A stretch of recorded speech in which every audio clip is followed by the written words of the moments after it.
Hey there, folks. Today we're going to take a trip back in time, way before hand sanitizer was a thing, and explore how humanity learned to clean their pearly whites and wash their stinky bodies. Now, the year is 2023 and hygiene has reached a whole new level. We've all become obsessive hand washers, scrubbing away at our skin like maniacs and dousing our hands in sanitizer every chance we get. But did you know that this habit of regular hand washing is just over a century old? That's right, folks. Back in the 19th century, even doctors didn't really care about cleanliness. So let's take a walk down memory lane and discover how hygiene norms have evolved throughout the centuries. And while we're at it, let's debunk some of the myths associated with hygiene too. Because let's be real, there's nothing like a good old-fashioned myth-busting session to get those brain cells firing. Okay, let's see what we have here. The history of tooth care. Boy, that's exciting. I mean, who doesn't love thinking about the dental hygiene habits of ancient Egyptians and medieval Europeans? Apparently, the ancient Egyptians used sticks with split ends to clean their teeth. And to whiten them, they rubbed them with onions. Onions! That's almost as bad as using the blood of a turtle to rinse your mouth, which was a popular recommendation in medieval times. Can you imagine trying to sell that one to your dentist? Yeah, rinse with turtle blood twice a day keeps my teeth minty fresh. But hey, at least they had some kind of dental care back then. In the Middle Ages, people were still using their fingers, bits of cloth, or sticks to clean their teeth. And when a tooth got loose, they didn't have implants or bridges like we do now. Nope, they just dealt with it, I guess. Maybe they ate more soup. So, shout out to Trotula Salernitana, the OG female dentist who was giving out tooth care tips back in the 11th century. Her advice was to rinse with wine, rub your teeth with cloth, and chew on fennel or parsley. I mean, I guess that's better than rubbing onions on your teeth or rinsing with turtle blood, but still, thank goodness for modern dental care, am I right? Back in the days of Louis XIV, dental care recommendations were quite different from what we have today. The standard advice was to clean your teeth with a piece of thin fabric every morning. Use wooden toothpicks made of mastic or rosemary. Rinse your mouth with a sage-infused wine. And treat your teeth with a mixture of black hellebore powder, honey, or camphor, believed to protect your teeth from decay. We don't know for sure if everyone followed these tips, but one thing is clear, even Louis himself lost most of his teeth. Now, we can't blame the doctors for this. Bad teeth were the bane of the aristocracy at that time. Unlike commoners, the upper classes could afford to indulge in sweets as much as they wanted.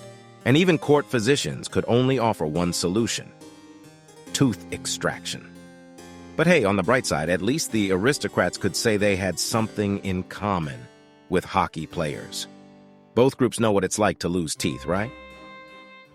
Did you know that in 18th century people used to brush their teeth with brick dust and clay fragments? No wonder they had bad teeth. And in case you were wondering, no, it didn't taste like strawberries and cream. In the 1800s, dental hygiene was about as advanced as a cave painting. But then came along a dentist named Peabody, not to be confused with Mr. Peabody from the Rocky and Bullwinkle show, who had a revolutionary idea. Why not add soap to dental paste? I mean, who doesn't love a good sudsing? Then in the 1850s, another dental pioneer named John Harris was like, "Hold my beer, Peabody," and added chalk to the mix. Because when I think of cleaning my teeth, I think of drawing on a chalkboard. Fast forward 20 years, and Colgate, yes, the same company that makes your toothpaste today, was like, why don't we just mass-produce this stuff and put it in a jar? And thus, toothpaste as we know it was born, all thanks to some soap, chalk, and a little bit of entrepreneurial spirit. But even with toothpaste, you still need a good brush. The first toothbrush that looked anything like the ones we use today was invented in China in the late 15th century. They used bamboo sticks with pig hair bristles. And when it made its way to Europe, it took a while to catch on. Europeans were still using rags and toothpicks for a few more centuries. Fast forward to the 1930s and nylon was invented. Suddenly, toothbrushes became cheaper and more practical. And soon after that, the first electric toothbrush was invented. But let's be honest, nothing beats the good old-fashioned way of brushing your teeth unless you like the feeling of an electric drill in your mouth. Well, folks, let's talk about water procedures. Back in ancient times, washing was a piece of cake. In Rome alone, in the 4th century AD, there were thousands of public baths. The Roman baths were like a sauna and a club rolled into one, and people happily spent hours in them every day. But when the Roman Empire fell, dark times came for water procedures. Or were they really that dark? The most common myth on the internet about hygiene is that medieval Europeans hardly ever bathed. They usually give as an example Louis XIV, despite the fact that he has nothing to do with the Middle Ages, who allegedly bathed once or twice in his lifetime and exuded such an aroma that foreign ambassadors almost fainted. In reality, of course, Europeans did bathe. Yes, much less often than nowadays, but not because they were indifferent to cleanliness and tolerated dirt as is commonly believed. It's just that taking a bath without running water and sewage was an expensive and time-consuming pleasure, carrying several buckets of water, heating them up, and then somehow draining the dirty water after the procedure. Put us in such conditions, and we'd hardly bathe twice a day either. All right, now about the situation with water procedures in medieval Europe. It was all over the place, folks. Some countries like Italy, which held on to those Roman traditions, and Spain, which had a strong Arab influence, were doing pretty well in the cleanliness department. But overall, Europeans were washing up more regularly than we give them credit for. According to Professor Simone Roux in her book, Daily Life in Medieval Paris, wealthy homes had tubs for bathing, basins for washing hair or feet, and standing wash basins in the hall for washing hands. Baths were taken at home if there were the necessary containers and maids to bring and heat water. The poorest had to make do with bathing in the Seine during the summer. Public baths were available for the wealthier Parisians in the capital, where they could steam or soak in hot water. So there you have it, folks. Even back then, the rich had all the fancy stuff, and the poor had to settle for the river. Some things never change, huh? According to tax records from 1249 in Paris, there were 26 public baths. But let's be real, there were probably way more. Some people just didn't want to pay taxes, am I right? And in London, if you were rich, you had your own bath, a shower, maybe even with running water. But if you were like the rest of us peasants, you had to make do with the Thames, a bucket of water, or public baths, of which there were 18 in 1374. Now, here's the kicker. In England, the public baths were often located right next to bakeries, using the heat from the ovens to warm the water. Talk about zero waste. In Vienna, there were 29 public baths in the 14th century, and in Nuremberg, there were 9. But don't worry, folks. People back then still knew how to keep clean. Maybe they didn't shower every day, but they still washed their face, hands, and brushed their teeth. So, contrary to popular belief, hygiene in the Middle Ages wasn't all that bad. Hey guys, we're talking about hygiene in the olden days, and boy, oh boy, things were not looking good in the new time. So, what happened, you ask? Well, for starters, syphilis made its way to Europe and the communal baths, where people not only washed, but also got up to some naughty business, only helped in spreading the disease. But wait, it gets worse. Most doctors back then believed in the miasma theory, diseases that spread through the air, and thought that water opened up the pores, which meant that the less one bathed, the less chance they had of getting sick. So regular baths were replaced with rubbing oneself down with linen cloth. The rich folks soaked their cloths in fancy perfumes like rose water, while the poor folks just used water. Can you imagine? Europeans compensated for their lack of bathing by changing their underwear as often as they could. According to historian Professor Peter Ward in his book, Clean Body, A Modern History, cleanliness was associated with clean clothes, especially underwear. It was believed that the white linen undergarments absorbed dirt and bodily fluids and cleaned the skin while being worn. Plus, frequent changes of underwear, which were easy to wash, eliminated the need for frequently cleaning outerwear. They used expensive materials like silk and velvet to make their clothes, which could get ruined in the wash. So they washed their clothes as little as possible, relying on dry cleaning, shaking and airing them out.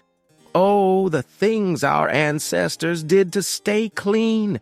It's a good thing we live in the age of hot showers and washing machines, am I right? Baths. That's right, baths are back in style, but did you know they weren't always so popular? In fact, it wasn't until the late 18th and 19th centuries that people started really caring about cleanliness and hygiene.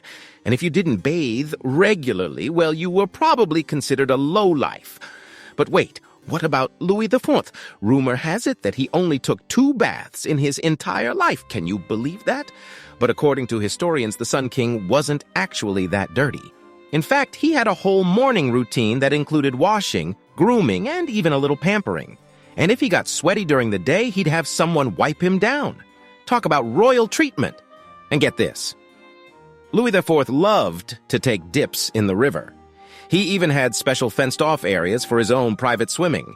So who knows how many times he actually bathed in his life, but one thing's for sure, he had plenty of options. His palaces were equipped with all sorts of fancy baths, pools, and saunas. Maybe he was just trying to keep up with the Bourbons. Either way, the next time you take a soak in the tub, just remember, you're following in the footsteps of kings. Hand washing. That's right, people have been washing their hands for centuries.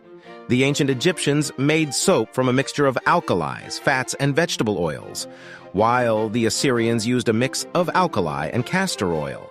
And in ancient Rome, there were tons of soap-making recipes.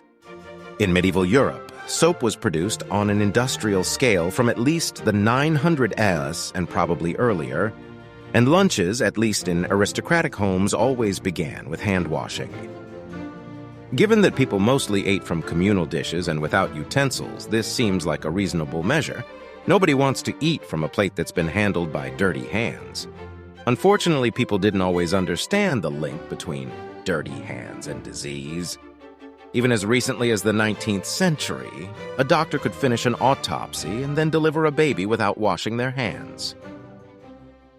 It wasn't until 1848 that a Hungarian doctor named Ignaz Semmelweis first spoke about the link between hand washing and health. Dr. Semmelweis noticed that the mortality rate among women giving birth was vastly different at 2 Vienna maternity wards, even though the conditions were nearly identical. The only difference was that one of the hospitals also had a morgue, and the doctors there were working with corpses. So Semmelweis noticed that a lot of women were dying from something called childbed fever in the hospitals where he worked. He had a hunch that maybe it had something to do with the fact that doctors were going straight from autopsies to delivering babies without washing their hands. Gross, right? Anyway, Ignaz decided to do a little experiment. He suggested to his colleagues that they start washing their hands and instruments with a chlorine solution after every procedure.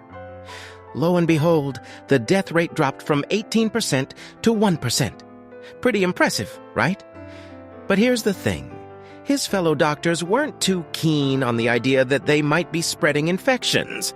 They thought it was insulting to even suggest such a thing. And poor Ignaz, well, he lost his job, had a nervous breakdown, and ended up in a mental institution. Tough break. The good news is that eventually people started to take hand washing seriously. Scientists learned more about germs, and by the early 20th century, everyone realized that washing your hands was a pretty good idea, even if you're not a surgeon. In many respects, the first anti-tuberculosis campaigns contributed to this. The population was actively explained that tuberculosis is not something that you inherit from your grandmother, but something that you can catch if your grandmother coughs on you.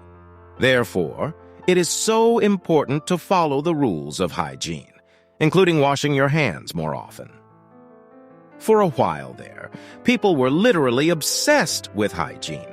Some researchers even claim that this is why men stopped growing beards back in the day. They were afraid of the germs. But with the advent of vaccines and antibiotics, we started slacking off. The whole flower power generation saw hygiene as some bourgeois concept from a bygone era. It wasn't until the HIV epidemic that people started washing their hands again, which is kind of ironic, considering the virus isn't even transmitted through casual contact. But even before the pandemic hit, things weren't great. According to a 2009 study, only 69% of American women and 43% of men washed their hands after using the toilet. And before eating, even worse, only 7% and 10% respectively. If that study were conducted today, I bet those numbers would be a lot higher. If there's one good thing that's come out of this whole virus mess, it's that we've all gotten into the habit of washing our hands like it's going out of style. And let's be real, folks. It's not like we couldn't have stood to do a little more of that in the first place. And hey, if you like this video, be sure to give it a thumbs up, leave a comment, and hit that subscribe button. Stay safe out there.